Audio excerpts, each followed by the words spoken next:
सभी के समक्ष जिज्ञासा हुई कि आज विशेष करके जो पुरुषोत्तम मास आने वाला है, इस पुरुषोत्तम मास में आप लोगों को जो भी हमारे ज्ञान और हमारी जानकारी में जो भी जानकारी प्राप्त है, इस संबंध में आप लोगों के समक्ष हम रखें। इसी बात पर पुरुषोत्तम मास, अधिक मास जो होता है, इसमें चंद्र और सूर्य, क्योंकि जो एक साल वर्ष होता है उसमें 365 दिनों का विशेष माना जाता है, महत्व दिया गया है। इसमें कुछ तिथियां घटा बड़ी होती हैं जिनको चंद्र और सूर्य इनका दिन परिवर्तन कर कर एक महीना अधिक हो जाता है, जिसको पुरुषोत्तम अधिक मास कहा जाता है। क्योंकि पुरुषोत्तम मास जो भी पहले प्रारंभ हुआ, इसके पहले जो आया था तो वो 2023 में आया था। 2023 के बाद 2029 को पुरुषोत्तम मास महत्व क्या है और पुरुषोत्तम मास में हमें क्या करना चाहिए, क्या नहीं करना चाहिए, इस विषय में आपके लिए जानकारी हम दे रहे हैं। इसमें विशेष करके जो 2 ज्येष्ठ पड़े हैं, ज्येष्ठ मास 2 कहलाए हैं, जिसमें एक अभी जो ज्येष्ठ मास चल रहा है ये 15 दिन का, जिसमें विवाह आदि, मुंडन आदि, गृह प्रवेश आदि, गृह प्रवेश आदि, भूमि पूजन या देव प्रतिष्ठा आदि कार्य हुए। अब इसके बाद जो 15 दिन का शेष बचेगा वो पुरुषोत्तम के बाद रहेगा। उसमें विवाह आदि, संस्कार आदि होंगे, गृह प्रवेश, मुंडन आदि जो भी शुभ कार्य होते हैं उनके लिए वहां पर फिर से प्रारंभ हो जाएंगे। पुरुषोत्तम मास में इनका महत्व दिया गया है कि पुरुषोत्तम मास में ना तो आप गृह प्रवेश कर सकते हैं, ना विवाह कार्य कर सकते, मुंडन आदि कार्य नहीं कर सकते, देव प्रतिष्ठाएं नहीं कर सकते हैं। बाकी आप जप, पूजन, हवन, ये माह सबसे श्रेष्ठ और उत्तम कहा गया है। इस माह में कौन कौन सी चीजें करनी चाहिए, कौन कौन सी चीजें नहीं करनी चाहिए। पहले तो पुरुषोत्तम मास भगवान विष्णु का अति प्रिय माह कहलाता है, भगवान विष्णु की भक्ति करने के लिए। विष्णु भगवान की भक्ति के साथ शिव की भी भक्ति कही गई है। इसमें आप विष्णु सहस्त्र नाम, गोपाल सहस्त्र नाम, भगवान की राम कथा, श्रीमद् भागवत का मूल पाठ, कथा कर सकते हैं, करवा भी सकते हैं, ऐसा कुछ नहीं है।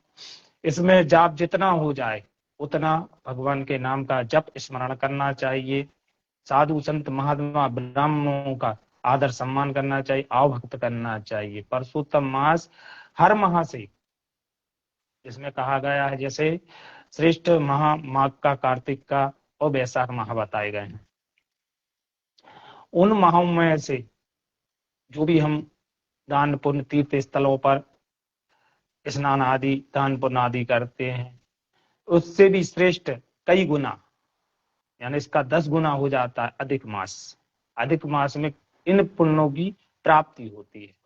पुण्य प्राप्ति इसलिए भी कही गई है कि हमारे जीवन काल में अगर हमने भगवान का स्मरण करते हैं, पूजन जप करते हैं, तो भगवान हमें उसका फल कभी ना कभी आने वाले समय में हमें उसकी प्राप्ति अवश्य होती है। क्यों होती है?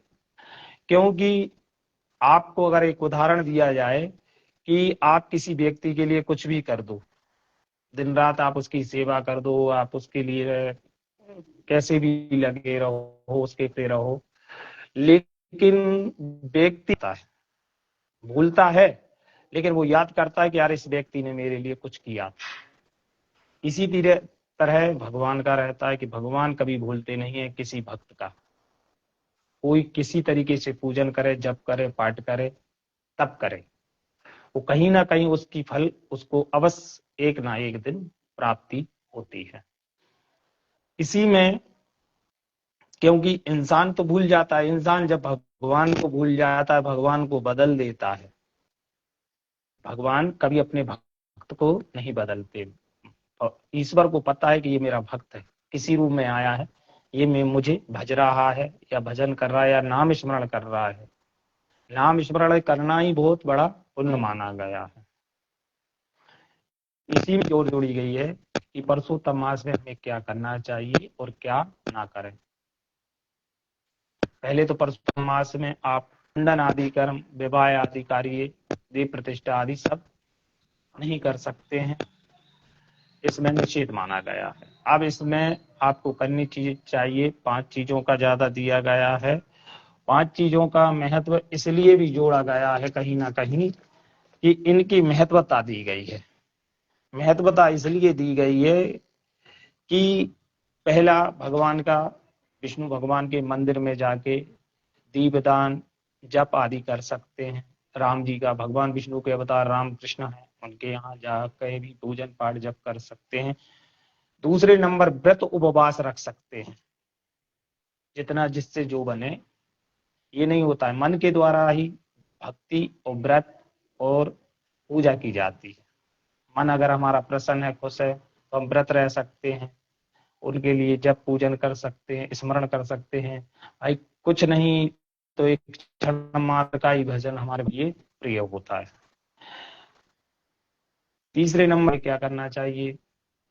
गौ की सेवा, तुलसी की सेवा, बट वृक्ष की सेवा, पीपल की सेवा, माता पिता गुरु की सेवा, ये विशेष मानी जाती है, उनका महत्व होता है। क्योंकि माता पिता हमारे साक्षात देवता है, गुरु देवता है, क्योंकि गुरु हमें संस्कार के साथ ज्ञान देता है और आने वाले अंधकार से हमें प्रकाश की ओर ले जाता है। इस चीज का भी महत्व है। इस समय में हमें जितना हो सके सात्विक रहना चाहिए। शाकाहारी भोजन विशेष करके बताए जाते हैं, इसमें कोई ऐसे पदार्थ का सेवन नहीं करना चाहिए कि हमारा ये माह कहीं ना कहीं हमें जो फल की प्राप्ति हो रही है, वो भी फल हमारा कहीं ना कहीं, कहते नहीं है कि फल की प्राप्ति हो रही थी, जब यह व्यक्ति ने कुछ खा लिया तो वो फल मिला कहाँ। इसलिए इनसे निषेध रहना चाहिए, किसी चीज का सेवन नहीं करना चाहिए, नशीली चीजों का सेवन नहीं करना चाहिए।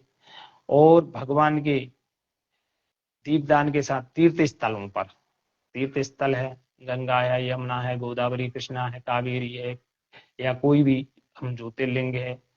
आज के समय में जो तीर्थ यात्रा होती है, केदारनाथ, बद्रीनाथ, हरिद्वार, ऋषिकेश, यहाँ के तीर्थ स्थलों पर भी जा सकते हैं। भगवान का स्मरण कैसे भी बने, हमसे स्मरण होना चाहिए। और अधिक मास, जो परशुराम मास रहेगा, वो 17 मई से लेके 15 जून तक रहेगा, 1 महीने का। 15 जून परशुराम मास का समापन होगा। कब?